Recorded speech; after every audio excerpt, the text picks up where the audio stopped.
Chewy chocolate cookies. হ্যাঁ, তো চলেন কী কী আছে। হাফ কাপ চিনি দিলাম, তারপরে দিলাম হচ্ছে হাফ চামচ লবণ। সে নিজেই দিচ্ছে। কে দিচ্ছে? আমার মেয়ে রাসিন চৌধুরী। হাফ চামচ কি দিলাম? Vanilla essence. তারপর বললাম বাবা ফ্রিজ থেকে একটু বাটারটা বের করে নিয়ে আসো। নিয়ে আসার পরে মেল্ট করে নিলাম। নিয়ে আসলো, নিয়ে এসে দিল হাফ কাপ। এটা দেওয়ার পরে ও আর কি ভয় পাচ্ছিল, একটু গরম তো এই আর কি। তো তারপরে সে ডিম নাকি অনেক সুন্দর ফাটায়, এটা এই জন্য বলছে যে এখানে অবশ্যই ডিমটা ফাটানো দেখাবা। চিন্তা করা যায়, বড় হলে যা হয় বুঝছেন না, একটু একটু করে কাজ শিখবে, একটু একটু করে বড় হবে। আলহামদুলিল্লাহ, সবাই দোয়া রাখবেন। এটা সুন্দরভাবে আমরা চিনিটা গলানো পর্যন্ত আমরা মিক্স আপ করতে থাকবো। মিক্স আপ হয়ে যাওয়ার পরে আমরা দিলাম হচ্ছে 1.5 কাপ ময়দা। 1 কাপ ময়দা দেওয়ার পরে আবার হাফ কাপ একটু ময়দা দিলাম। দেওয়ার পরে সুন্দরভাবে এটা মিক্স আপ করতে হবে, সুন্দরভাবে স্লোলি মিক্স আপ করার পরে এর মধ্যে ও বলে মা এটা কি, মামি দেখো। তারপরে আমাকে এখন বলে যে দেখো এটা কি, পোকা পোকা।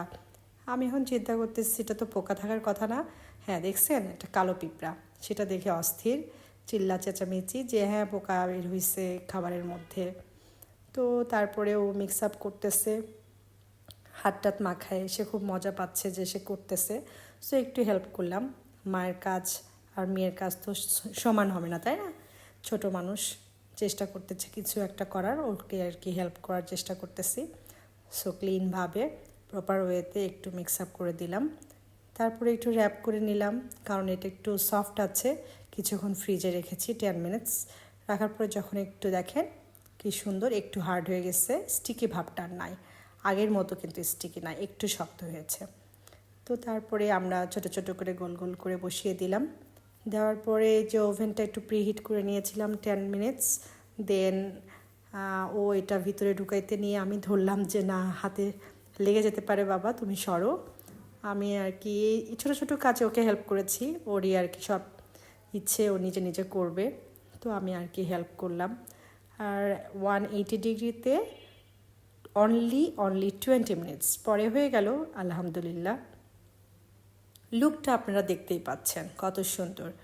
আর এটা খুব সেন্সিটিভ একটা বিষয় যে যখন বিস্কিটটা আমরা বানাই বা কুকিজটা বানাই তখন প্রথমে সফট থাকে, ঠান্ডা হয়ে যাওয়ার পরে এটা নরম হয়ে যায়।